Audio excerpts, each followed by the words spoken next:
On this episode of Let's Talk Drones, we're covering my initial thoughts and reactions on the Dronetag Mini. This is the first FAA-approved remote ID broadcast module, and it's by a company called Dronetag. I can't wait to share all of the nuances, thoughts, and feelings that I have on this little piece of technology. So, without further ado, let's talk drones.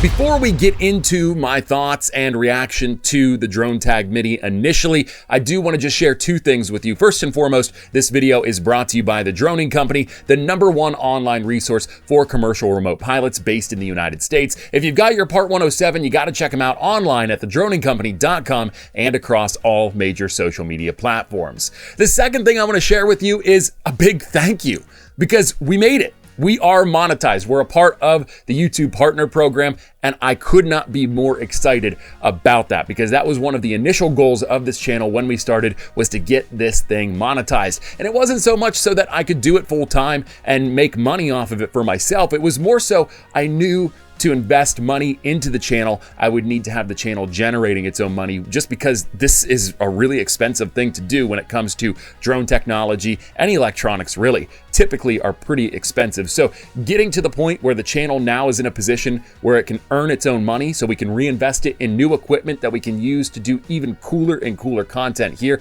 is really, really exciting. And it would not be possible without you. So thank you so much. We made it. We are monetized. Now we just got to grow a little bit more and continue to add people to the Drone Geek Army and continue to pump up those views and that watch time. Enough about that. What we're here to talk about today is the Dronetag Mini. Now, if you're not familiar with what remote ID is, go ahead and do some research. It's still a little bit vague, even though it is coming at the end of this year. It's right around the corner, and we still don't really have a true fleshed out version of what we can expect remote ID to be and how it will look. But to give you a very high level summarization of remote ID, it's basically a digital license plate for your drone. People will be able to see who's flying the drone, where you're flying it from, where your drone is flown, as well as a variety of other data points that will be important to UTM. Now, whether or not you are on board with remote ID, it doesn't really matter, because it is coming. Personally, I'm against remote ID in principle. I think it makes it very difficult for people in our hobbyist sector to continue to enjoy the hobby of flying drones. But if I'm playing devil's advocate, I do see a need for something like this to hold people accountable. I think the problem with this really is twofold. First of all, they haven't really made it clear on what this is going to look like, who's going to have access to the information on the unmanned traffic management system, and how they're going to keep track of drone pilots and their flights. The second thing is the money involved. They've really not made it clear on what kind of a financial investment, if any, there's going to be in broadcasting remote ID. Obviously, with a product like this, you're going to have to buy this, but what other costs will be involved with that? It's one of those deals where we have a lot of people asking a lot of questions, and the people that should have the answers don't seem to have any. So again, whether or not you like it, whether or not you are for it or against it, it's coming, and we have to be ready for it. And that's where a company like Dronetag comes in. Now, I've only had this out twice. That's why this is just a very surface level initial reaction to the Dronetag Mini. We'll do a more comprehensive review of this little piece of tech later on in the year as we get closer to remote ID season. In north central Pennsylvania this time of year, there's really not a lot of opportunity to go out and fly in good weather, but I did get this out twice, once with my Mavic 3 and another time with my Geek RC Cinelog 35. Let's talk about the Mavic 3 flight first, because really, if you have a DJI, Autel, or any product from a major drone manufacturer that is reputable, you're not going to really need something like this for those drones, because those manufacturers have been pressured to add some sort of remote ID broadcast module on board with the drone. We've seen it with the Avata, we've seen it with the Mavic 3, and I'm sure other drones that will be released and updated by these manufacturers will follow suit.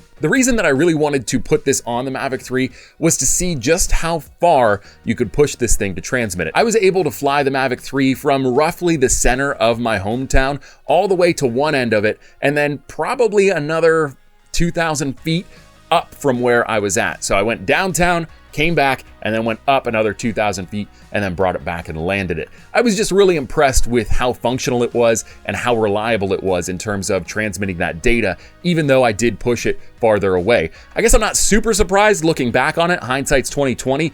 this is GPS enabled, so it uses GPS satellites to triangulate its location. That's probably why it was able to transmit data from just about anywhere. But like I said, it's not going to be super crucial that I have something like this for the Mavic 3 because it's going to be able to broadcast remote ID. At least that's what it looks like within the DJI app and some of the updates that I've gotten for that drone. Where this was most important to me was with the GepRC Cinolog 35. Now, the Cinolog 35 drone from GepRC is built like a traditional FPV drone. It's sort of an exoskeleton looking thing, doesn't have a lot to it, and it's really just the brains of the drone. Its whole purpose of its computer is to be able to fly. That's it. So it doesn't have the ability to broadcast remote ID, and adding a component into the brains of that computer, well, first of all, I am not even remotely experienced enough to know how to start that process. I still have a lot to learn. But second, I haven't been able to find anything that's FAA approved in terms of remote ID that you could just solder in to the brains of the computer. That's where something like this definitely is helpful. But I did have one big challenge right off the bat with this product. That was, where do I even begin to mount this thing? Now, there is a little bit of a giveaway I'm sure you can see as to where I decided to mount it, but my initial thought was there's really no convenient place to mount this broadcast module. I thought about mounting it to the bottom, but I thought I don't want to have a hard landing and break it. I thought about mounting it to one of the arms, and I thought, well, that's going to create a balance issue and possibly an issue with the motor and its functionality. So I finally made the decision to go ahead and put a Velcro strip here, and then I just added the Velcro strip to the back here, and then I just pushed it down on. And there you go. We've got our broadcast module on there very roughly. I usually line it up better. The only thing that I'm concerned about with having it there is that this is where the battery goes on this drone. So when I think about how hot a battery gets while you're flying, when I think about how precarious some of the chemistry in those batteries are, and I think about the operation of this electronic device underneath that, there could be some potential problems. Now, I haven't had any yet. I've only had one flight with this thing with the GepRC, so time will tell. I'm going to continue to fly it over the summer for that more comprehensive review we'll get later this year. But so far, I can say I haven't had any problems with it, and it broadcasted data during the flight beautifully. There was no lag. It was just the same as the Mavic 3 flight. Obviously, a little bit different because it was more local. It was closer to home because this just doesn't have the same range that the Mavic 3 does. The only other thing that I noticed that was a negative about this module is that it doesn't really have a great battery life to it. Now, when I received it, there wasn't even a half charge on this. I had to charge it from 0 all the way up to 100. Now, you might be saying, Chris, that's really not that abnormal, and you might be right. But most electronics I get, you're able to turn on with at least 25% to 50% battery and at least see what it's going to be working like before you go and charge it to 100%. This came completely dead. And then what I noticed is when I let this sit for too long, the battery dies very, very quickly. And by too long, I mean if it sits more than a day, the battery's dead. And when I actually took it out and flew it, I noticed that the battery drained very, very quickly. I was able to get maybe an hour before I got down to 25%, and then I had to go ahead and plug it back in. It may just be the unit that I have, I don't know, but if this is the standard for all of these units, that's the only knock that I would really put against this, is that the battery life left a lot to be desired. Now, what you'll need to get your Dronetag Mini set up, as well as keep track of your flight data and flight logs, is the Dronetag app. You can download it from your app store, whatever that is, whether it's Google Play or the Apple App Store, and it's pretty easy to use overall. You just install it, then you'll log into your account, which you have to set up on a desktop. You just go to the Dronetag website and you're able to do that. And then you register your device on your browser. But once you have your device registered, it's available here just by tapping up there. You can see all of the information about your remote ID Dronetag Mini device. And then you can also edit your profile as well. But what you'll use this app for is to actually keep track of the data. If I turned the Dronetag app on right now,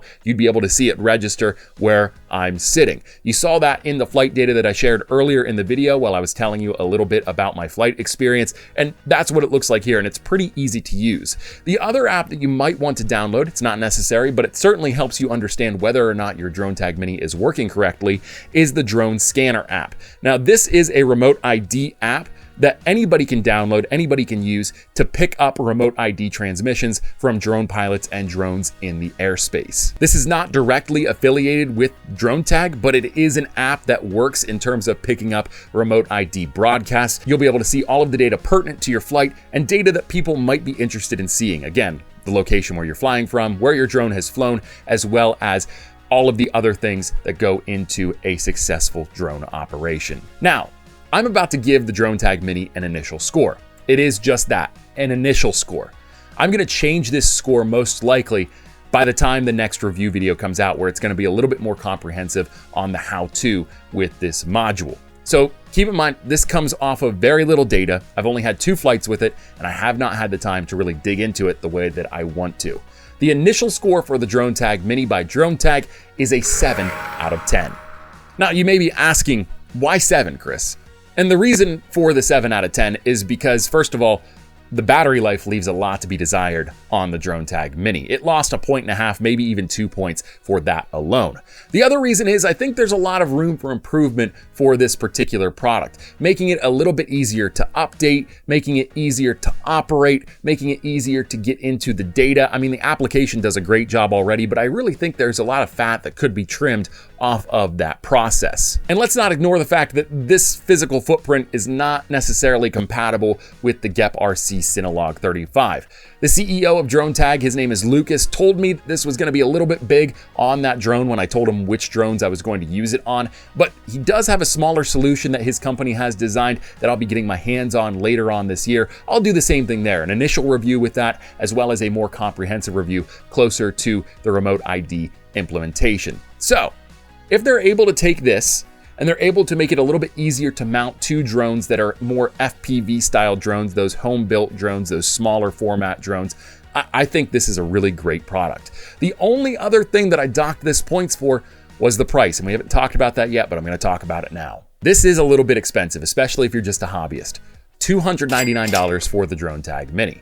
Now, I know that that might make you cringe a little bit, but I think as the technology continues to evolve and advance and develop, this will get a little bit less expensive in terms of refining what it does, refining the manufacturing process, and making it more attainable for people in the hobbyist sector. Because let's face it, people in the hobbyist sector, if they want to stay compliant, are going to need this. So, those are my initial thoughts and reactions on the Dronetag Mini. I really like it. I think it's a cool little piece of tech. And even though I don't agree with remote ID, I really love what this does in terms of making it easy to stay compliant with remote ID. Just about anybody can operate this and use it successfully. What do you think though? If you're going to stay compliant with remote ID, is this something that you'd invest your money in? Even if you're not planning on staying compliant with remote ID, which I don't condone, let me know what you think about something like this in the comments below. If you liked this video, give me a thumbs up as well. And if you really, really liked this video, you love drone content for drone pilots, by drones, and about drones,